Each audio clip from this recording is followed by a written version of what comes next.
Bismillahirrahmanirrahim. Alhamdulillahi Rabbil Alamin, wassalatu wassalamu ala Sayyidina wa Nabiyina Muhammad, wa ala ahlihi tayyibin tahirin, wa sahbihi al-muntajabin, wa ala jami'i al-anbiya illahi wal mursalin. Në emrin e Allahut të gjithë mëshirshmet, mëshirplotit. Falënderimet më të sinqerta e vetëm për Allahun e madhëruar. Paqja dhe mëshira e Allahut qofshin mbi profetin Muhammad, mbi familjen e tij të pastër, mbi shokët e tij të zgjedhur, dhe mbi të gjithë të dërguarit dhe profetët e Allahut xhaleshanhu. Të nderuar dëgjues dhe shikues, ju përshëndes me përshëndetjen e bukur islame. Assalamu alaikum wa rahmatullahi wa barakatuhu. Paqja, mëshira dhe begatit e Allahut qofshin mbi ju. Për ditën e sotme do të flasim rreth temës kujtoji dhuntit e Zotit tënd. Allahu i madhëruar thot në surën Duha në ajetin 11 se Bismillahirrahmanirrahim. Dhe sa për dhuntit e Zotit tënd, trego për to. Në jetën e njeriut ka mirësi të panumërta. Por fatkeqësisht, shumicën prej tyre ai i sheh vetëm pasi humbet ato. Shëndeti vlerësohet kur vjen sëmundja, rinia kur afrohet pleqëria, dhe koha kur nuk mund të kthehet më. Njeriu është i prirur të mendojë për atë që nuk ka, ndërsa harron të falenderojë Allahun për gjithçka që tashmë i është dhuruar. Pikërisht për këtë arsye, Allahu i madhëruar na kujton vazhdimisht në Kur'an që të mos harrojmë mirësitë e tij. Besimtari duhet të jetojë me një zemër mirënjohëse, sepse falënderimi është një nga shenjat më të bukura të besimit. Allahu i madhëruar thot në Kur'anin e shenjtë, Bismillahirrahmanirrahim. Nëse do t'i numëroni të dhuntit e Allahut, nuk do të mund t'i numëronit ato. Ajeti 18 i surës Nahl. Ky ajet na tregon se begatit e Allahut janë të pafundme. Çdo frymëmarrje që marrim, që është pa vështirësi, çdo rrahje e zemrës tonë, çdo ditë e re që na jepet, çdo njeri i dashur pranë nesh dhe çdo mundësi për t'u penduar, janë dhunti që nuk mund të maten me asnjë pasuri të kësaj bote. Njeriu shpesh kërkon më shumë, ndërsa harron se miliona njerëz në botë do të dëshironin vetëm një pjesë të asaj që ai kujton dhe e konsideron të jashtëzakonshme. Dikush lutet për një kafshat bukë, dikush tjetër për një pikë ujë, ndërsa një tjetër vetëm për një natë pa dhimbje. Prandaj besimtari nuk duhet të shoh vetëm atë që i mungon, por mbi të gjitha duhet të shoh atë çfarë Allahu i ka dhuruar tashmë atij. Profeti Muhammed, paqja dhe bekimet e Allahut qofshin mbi të dhe mbi familjen e tij, ka thënë, dy begati janë të neglizhuara nga shumica e njerëzve, para shëndeti dhe dyta koha e lirë. Shumë njerëz e kalojnë jetën duke menduar se shëndeti do të zjasë me to përgjithmonë dhe se koha nuk do të mbarojë kurrë. Mirëpo, kur vjen sëmundja ose kur vitet kalojnë, atëherë kuptojnë se çfarë thesari kishin në duart e tyre. Ndërkohë, besimtari i mençur nuk pret ta humbas një dhunti për ta vlerësuar atë, por e falenderon Allahun për këtë dhuntin në çdo ditë të jetës së tij. Falënderimi, të dashur vëllezër dhe motra, nuk është të thuash alhamdulillah në çdo moment. Mirënjohja e vërtet shfaqet në mënyrën se si njeriu i përdor begatit për që Allahu i madhëruar i ka dhënë atij. Imam Aliu, paqja qoftë mbi të, ka thënë, falënderimi për çdo mirësi është të mos e përdorësh atë në mosbindje ndaj Allahut. Nëse Allahu na ka dhënë dy sy, ato nuk duhet të shikojnë atë çfarë Allahu na ka ndaluar të shohim.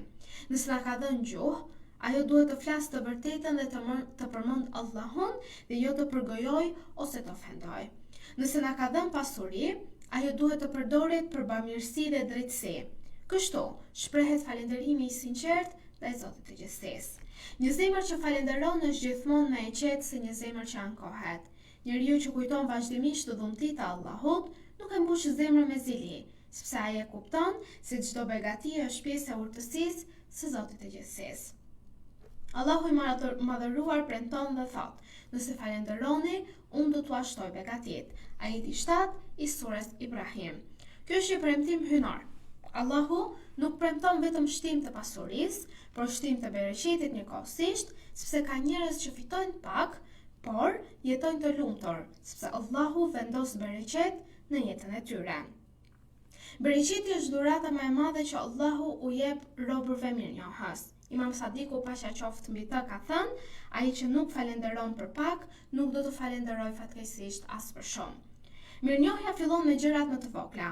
Një gotë ujë i freskët, një familje që na do, një mik i sinqert, një buzëqeshje, një natë e qetë ose mundësia për të bërë seçde, të gjitha këto janë begati që nuk duhet t'i konsiderojmë kurse si të jashtëzakonshme, sepse ato janë të gjitha dhurata nga Allahu për të gjithë ne. Ndër të gjitha mirësitë që Allahu i ka dhënë njerëzit, udhëzimi është dhuntia më e çmuar. Pasuria mund të humbas, shëndeti mund të dobësohet dhe rinia dalë largohet dhe kalon. Por udhëzimi drejt Allahut dhe dashuria për të vërtetën për Allahun janë pasuria që shoqërojnë besimtarin deri në ditën e fundit të kësaj jete, por edhe në botën tjetër. Imam Aliu paqja qoftë mbi të ka thënë, nuk ka begati më të madhe se udhëzimi. Profeti Muhammed, paqja dhe bekimet e Allahut qofshin mbi të dhe mbi familjen e tij, na thot njëkohësisht një fakt ku disa njerëz bien pre e pakënaqësisë dhe me krahasimin ndaj të tjerëve, dhe thot: shikoni ata që janë poshtë jush dhe jo ata që janë mbi ju, sepse kështu nuk do t'i nënvlerësoni dhuntit e Allahut ndaj jush. Dhe ky hadith na mëson të jemi të kënaqur me caktimin e Allahut dhe të mos e ndërtojmë lumturinë mbi krahasimin me të tjerat. Çdo njeri ka sprova dhe begatitë e tij. Dhe në fund të çdo dite që na jep Allahu, është mirë që besimtari të ulet pak me veten e tij dhe të pyes veten: çfarë mirësish më dha Allahu sot? Ndoshta na ruajti nga një fatkeqësi që ne nuk e pam, na dha shëndet, na lejoi të falim namazin, ose na hapi një derë të re të mirësisë së tij. Kur zemra fillon t'i kujtoj këto dhunti, ajo mbushet me qetësi dhe dashuri dhe Allahut të plotfuqishëm. Prandaj Allahut i madhëruar në surën Rahman, në një në dy ajete të kësaj sureje na thot: atëherë, cilën nga mirësitë ose dhuntit e Allahut tuaj do ta mohoni? Dhe kjo pyetje përsëritet shumë herë në këtë sure pikërisht për të zgjuar zemrën e njeriut. Dhe çdo përsëritje është një kujtesë se jeta jonë është e mbushur me mirësi, edhe atëherë kur ne këto mirësi nuk i vërejmë. Prandaj le të jemi prej atyre që e kujtojmë Allahun në begati, po aq sa në sprova, që e falenderojmë atë me gjuhë, me zemër dhe me vepra. Sepse zemra që falenderon nuk mbetet kurrë e varfër, ndërsa zemra që harron dhuntit e Allahut nuk do të ndihet kurrë e ngopur. Lutim Allahun e madhëruar që të na mbarsoj, që të na bëj prej robërve të tij falënderues, të na shtoj bereqetin në familje, në jetë, në dije dhe në furnizim, dhe të na ruaj nga mendjemadhësia, nga harresa, dhe të na bëj prej atyre të cilët dëgjojmë fjalën e tij dhe themi dëgjuam dhe u bindëm, të mos harrojmë dhe ta kujtojmë gjithmonë Allahun e madhëruar në çdo gjendje tonën, dhe të mos harrojmë se vërtet çdo falënderim i takon Allahut, Zotit të botëve. Në këto momente të nderuar dëgjues dhe shikues, duke ju lënë në mbrojtjen e ndihmën e Allahut xhelel shanhu, ju përshëndes me përshëndetjen e bukur islame. Assalamu alaikum wa rahmatullahi wa barakatuhu. Paqja, mëshira dhe begatitë e Allahut qofshin mbi ju.